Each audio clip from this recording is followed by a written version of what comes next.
I'm now disassembling the plane so I can sharpen it. I first remove the lever cap. I then remove the plane blade assembly, loosen but not completely take out the screw, and then rotate and remove the blade from the chip breaker.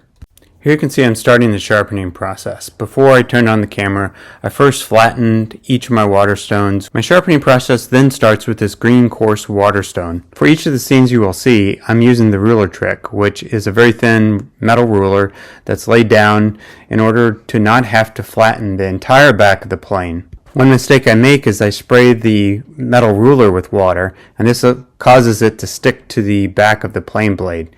I recommend you don't do this and you put the ruler down after you've sprayed the sharpening stone. After using the coarse stone, I use a 1000 grit medium stone, and this is followed by an 8000 grit fine stone.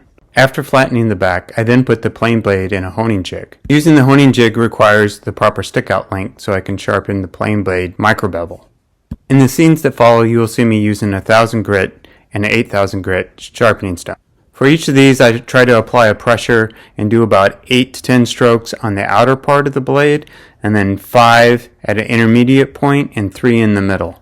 The goal of doing more strokes on the outer part of the blade is to create the camber, but I don't want to do too much at once, and I want to sneak up on the correct camber. The final step would be to remove the burr on the back side of the blade. Here you can take the plane blade out of the honing jig or leave it in, as I've done here. After sharpening, it's time to reassemble our hand plane and to test it out. When reassembling the plane, we want to make sure that the chip breaker doesn't rake across the edge that we just sharpened. This means we slide the chip breaker from the back towards the tip of the blade. We then tighten our blade assembly and insert it into the frog of our plane. Our lever cap is then installed, and we will still need to set the depth of our plane. Planing an edge is the easier of the two planing tasks that I'm interested in. Here you can see I make a couple light passes and remove some burn marks. I then turn to the more complicated task of smoothing a surface. Note that this was where I had problems in the past with leaving track marks with my smoothing plane.